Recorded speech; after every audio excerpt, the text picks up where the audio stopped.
While money in politics continues to be a massive corrupting force among our lawmakers, equally egregious behavior includes trading individual stocks, even when these members of Congress have access to insider information. Now, House Speaker Nancy Pelosi was asked about this behavior and she didn't like it. But before we get to her pretty embarrassing video on this, I do want to go to this investigation that was done by Insider in regard to the so-called Stock Act. This was legislation that was passed under the Obama administration that was meant to prevent members of Congress from engaging in insider trading, especially considering the fact that these are people who have insider information that we as ordinary citizens are not privy to. And if they're able to trade individual stocks, well, they could very easily engage in insider trading. So this Stock Act was incredibly weak. So let me just get that off the bat. However, it did force members of Congress to report their stock trades. And it didn't just include members of Congress, it also included their spouses and their staffers. So if they were making $132,552 in 2021. And if they were doing stock trades of $1,000 or more, they're supposed to report it. But did they? Well, here's what we know from this insider investigation.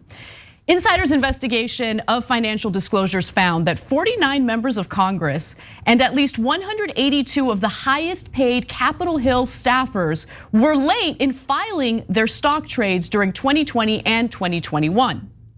Now, lawmakers and senior congressional staffers who blow past these deadlines, they're supposed to report it between 30 and 45 days, okay, to basically disclose these stock trades. If they're late, if they blow past the deadlines established by this 2012 Stop Trading and Congressional Knowledge Act, they're supposed to pay a late fee of $200 the first time. Increasingly higher fines follow if they continue to be late, potentially costing tens of thousands of dollars in extreme cases. Now, did they end up disclosing in time? And if they didn't, were they fined? Well, based on this investigation, it seems like it ain't happening, and that the enforcement mechanisms here are weak to say the least. No public records exist, for instance, indicating whether these officials ever paid the fines. Congressional ethics staff wouldn't even confirm the existence of non-public ledgers tracking how many officials paid fines for violating the Stock Act. And also 19 lawmakers wouldn't even bother answering questions about whether they paid a penalty. 10 other lawmakers said, yeah, we paid the fines, but they declined to provide proof such as a receipt or canceled check. Now, Nancy Pelosi was asked about this investigation and whether members of Congress should be able to trade individual stocks in the first place. And her answer, I think, is to be expected. Let's watch. Should members of Congress and their spouses be banned from trading individual stocks while serving in Congress? No, I don't know to the second one. Because this is a free market and people, we are a free market economy. They should be able to participate in that. Nancy Pelosi has done very well in the stock market, and so has her husband. And it doesn't surprise me at all that she would use this pathetic excuse of free market to essentially provide cover for what these members of Congress are doing. But make no mistake about it. This is insider trading. They have insider information and their stock portfolios tend to outperform the overall stock market. Gee, I wonder why. Is it because they're these incredibly intelligent investors, or could it be that they have information that others don't? Cenk. Well, most mainstream media reporters would say it's an outrageous implication you have there, Anna. Obviously, they're brilliant. I mean, Pelosi is such a master legislator. She's probably also coincidentally a master stock picker, right? So I'm going to tell you one particularly outrageous case of what her husband did in a minute. But there's two different issues here. One is the absurd system of reporting these stock trades. So in the Senate, it's actually a little halfway better, okay? When you're late to report, they send you an email and then you have to respond, okay? Now it doesn't look like they follow up too aggressively either, but at least they have a system in place. In the House, it's a joke. They don't even track it.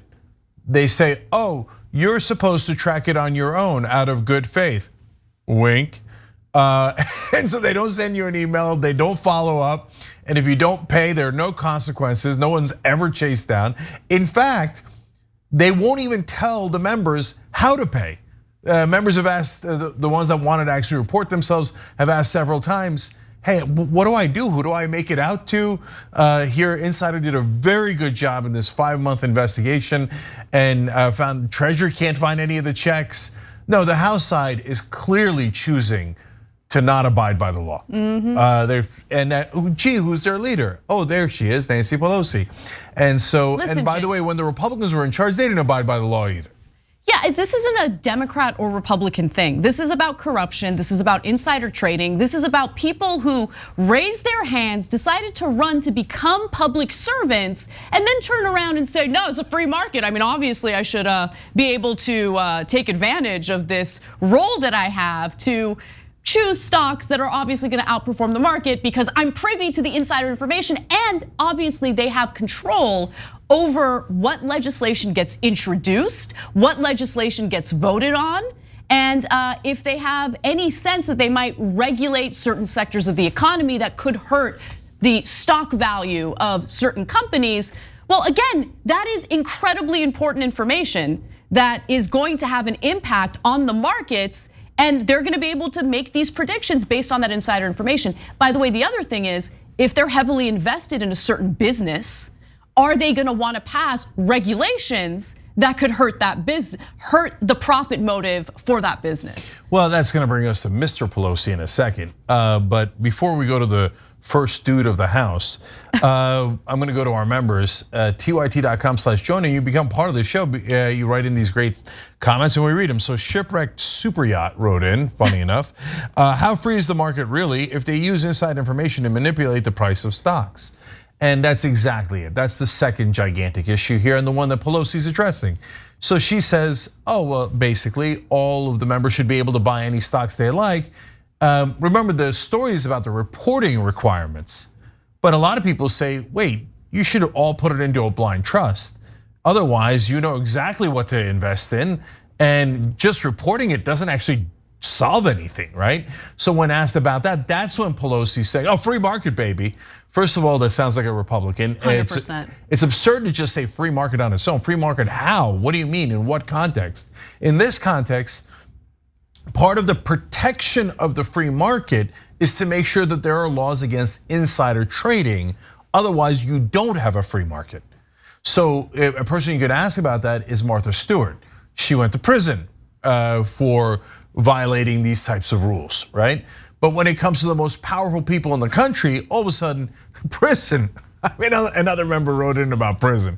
Ain't nobody going to prison. No one's going to prison. The fine, by the way, you can make tens of millions of dollars. The fine's $200 for just reporting late. If you report it in on time, they're like, oh yeah, stuck it, trade anything you like, who gives a damn? We're all getting rich, baby. And there's nobody asleep at the wheel. That's why, again, whenever there's great journalism like this, I applaud it. Insider did a great job. All right, so that brings us to Mr. Pelosi. So they're about to introduce an antitrust bill against Google and some of the other big tech firms. And guess who winds up cashing out on a call option, it appears? Mr. Pelosi, the speaker's husband, but it's a tiny little amount. It appears, according to the reporting, that his profit was $5.3 million. Okay, do you have any idea what kind of bet you got to lay down to make a profit of $5.3 million? Okay, and he happened to, it appears, cash out right before they introduced the antitrust bill against Google and hold hearings. But another amazing coincidence, and we call that free market, baby. Listen, Paul Pelosi's initials might be PP, but his investments are not small. Very big investments, huge. Yeah. So look, in this case, look, the media is actually doing a halfway decent job. The story itself is good. She got asked a question, and now people are reporting about her absurd answer. So that's what we asked for. And in this case, not so bad from the media. It's really Pelosi and the corporate Democrats that revel and bask in this corruption. Thanks for watching the Young Turks. Really appreciate it. Another way to show support is through YouTube memberships. You'll get to interact with us more. There's live chat emojis, badges, You've got emojis of me, Anna, John, JR. So those are super fun. But you also get playback of our exclusive member-only shows and specials right after they air. So all of that, all you gotta do is click that join button right underneath the video. Thank you.